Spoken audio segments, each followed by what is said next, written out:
I wish someone told me this about women. Not the cliches, not the self-help slogans, not the fantasies sold by movies, but the psychological truth Carl Jung understood. A woman does not reveal herself through what she says, but through what she evokes inside you. Women communicate emotionally, symbolically, instinctually. A woman's deepest truths are not spoken. They are shown through tone, body language, micro-expressions, and patterns. Men often miss these patterns because they listen to words instead of reading the psychic energy beneath them. Jung believed the feminine psyche is a gateway, not to manipulation, but to revelation. The way a woman reacts to you reveals who she is. The way you react to her reveals who you are. This is the secret no one teaches men. Women are mirrors. They expose your strength or your weakness, not by intention, but by nature. A woman's softness tests your grounding. Her silence tests your emotional intelligence. Her independence tests your security. Her chaos tests your capacity to stabilize. Her desire tests your discipline. Her distance tests your self-worth. None of this is conscious or strategic. It is instinctual. The feminine is a force that reveals what the masculine truly is. The truth every man must hear. A woman will show you what you need to fix within yourself long before life forces you to face it. Men who misunderstand this feel attacked by female behavior. Men who understand psychology feel awakened by it. The feminine is not a puzzle to solve. She is a mirror showing the man the parts he refuses to see. If you learn to read her, not to control her, but to understand yourself, you will navigate women with calm mastery instead of confusion or fear. And that begins now. Men call it testing. Jung called it projection meeting resistance.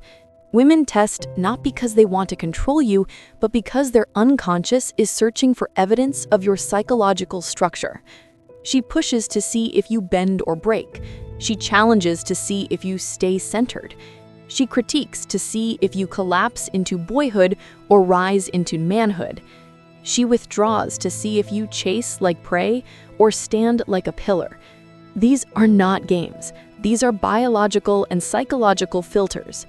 A woman's nervous system relaxes around a man who remains steady under pressure. Jung described this as the feminine searching for a container.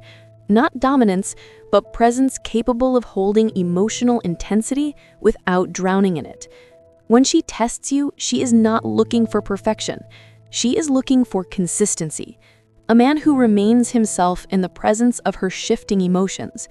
If you become reactive, angry, insecure, jealous, or desperate, she loses trust. Not trust in you, but trust in her own safety around you. A woman must subconsciously feel, my emotions don't destabilize him. Because if her emotions destabilize you, she becomes your emotional parent, and desire dies instantly. Women test all men because nature tests for survival. She's not testing your car, your money, your height. She's testing your stability, your centeredness, your authenticity. Men who understand this do not get offended by her tests. They get calibrated. Men who don't understand this take it personally and fail. The woman is not examining your faults. She's examining your foundation. Men think strength is dominance. Women think strength is self-governance. Jung said the masculine archetype of the king is not the conqueror. It is the man who rules himself first. A woman is not impressed by muscles, money, or bravado if the man behind it is emotionally fragile or spiritually hollow. Strength to her means he does not beg. He does not break under pressure. He does not collapse when she is upset. He does not lose himself in her beauty. He does not trade his purpose for her approval. A woman wants a man she cannot unintentionally destroy, not because she desires power over him, but because she desires a partnership where she does not have to mother a grown man. Jung wrote that the feminine unconsciously seeks a masculine center strong enough to stabilize her storms, not silence them. So what is strength to a woman? Emotional command, purpose, consistency, conviction, self-respect, internal discipline. Men think they need to impress women. No, women are impressed by the man who does not perform for them. He is grounded, present, still, focused. This kind of strength is rare, which is why most women have learned to doubt it until they feel it. A woman can sense the difference between a strong man and a man pretending to be strong. Your strength must be felt, not advertised. Every woman carries a shadow. Intensity, fear, desire, darkness, old wounds, unmet needs. Jung said the feminine shadow is powerful, creative, destructive, emotional, and deeply symbolic. She does not show this side to men she does not trust. She shows it only to the man who doesn't run, doesn't judge, doesn't panic, doesn't try to fix her, doesn't shame her vulnerability, doesn't lose control of himself. If you ever wondered why she seemed calm with other men but emotional with you, Jung's explanation is simple. Her shadow trusts you enough to come out. That is not disrespect. That is intimacy. Most men respond incorrectly because they think her shadow is an attack on them. It's not. It's the part of her that wants to be seen, held, and understood. When she cries, she isn't weak. She is inviting connection. When she gets angry, she isn't insane. She is revealing a wound. When she becomes distant, she isn't cold. She is protecting herself. Men who fail this stage think the feminine is irrational. Men who pass this stage understand she speaks a different emotional language. If you can remain still, grounded, and present while her shadow surfaces, she forms a bond with you that is ancient, deep, and instinctual. Most women never experience being held emotionally. If you can do this, she will never forget it. This truth shocks men.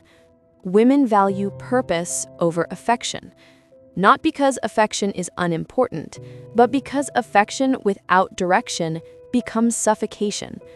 Jung wrote that a man without purpose becomes consumed by his anima, his inner feminine, and loses structure.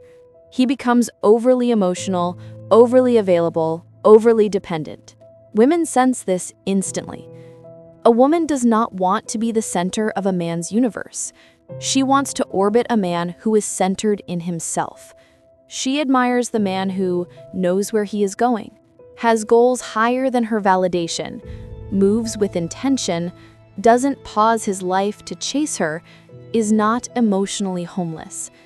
Women desire affection, yes, but they desire admiration more. A man without direction cannot be admired. A woman wants to feel like she is walking beside a man destined for something. Jung called this the masculine archetype of the hero, the man who advances, grows, builds, conquers inner demons. If she feels she has to give you direction, she loses attraction. If she feels she is competing with your purpose, she becomes insecure. If she feels you've abandoned your mission for her, she loses respect. Purpose is the masculine backbone. Affection is the clothing. Never confuse the two.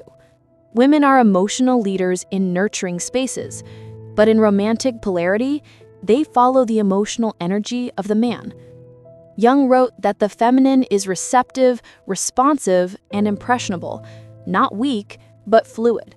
She adjusts her tone based on the emotional temperature of the masculine. If you are calm, she relaxes. If you are anxious, she spirals. If you are grounded, she softens. If you are unstable, she becomes defensive. If you are secure, she becomes feminine. Women do not follow men. Women follow the emotional climate men create. This is what men were never taught. A woman cannot feel safe with a man who feels unsafe within himself.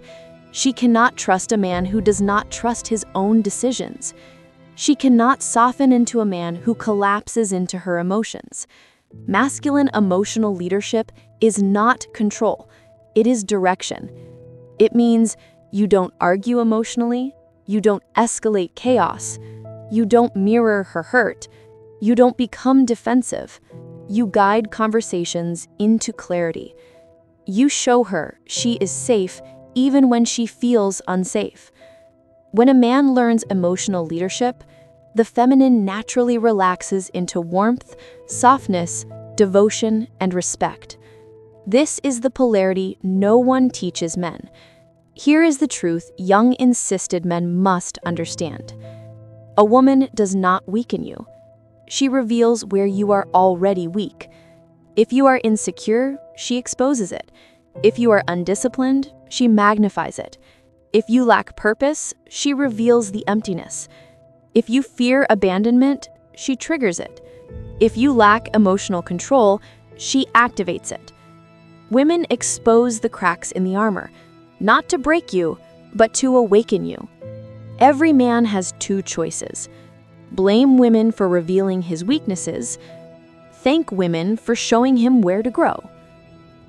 The man who chooses the first path becomes bitter, resentful, fragile.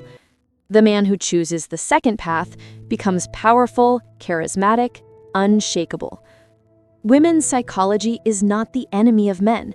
It is the evolution of men. The feminine is a spiritual sharpening stone. Her beauty motivates you. Her mystery humbles you. Her emotions train you. Her standards elevate you. If you approach women with ego, you will feel shredded. If you approach women with openness, you will feel transformed. Jung said the feminine is the bridge to a man's deeper self. When you understand this, women stop being confusing and start becoming the greatest catalyst for your masculine growth. After all the tests, after all the emotional waves, after all the signals, here is the truth no one tells men. Women do not want perfection. Women want presence. They want a man who sees them, hears them, understands them, responds without collapsing, leads without controlling, desires without worshiping, loves without losing himself. Jung wrote that true intimacy begins when projection ends, when a man and woman meet as they truly are, not distorted by fantasy or fear. A woman will forgive mistakes, flaws, imperfections, as long as the man remains emotionally present, psychologically aware, internally grounded, committed to growth, connected to his purpose. It is not perfection that moves a woman. It is consistency. It is steadiness. It is truth. Women don't fall for the best men. They fall for the most present men. Because presence is safety. Presence is attraction. Presence is leadership. Presence is love in its purest masculine form. And presence is something any man can cultivate, regardless of height, status, money, or appearance. This is the truth men were never told. Women don't need you to be a king. They need you to be yourself, fully awake. When a man becomes present, the feminine responds with devotion deeper than anything he has ever known. This is the psychology no one taught you. But now you know.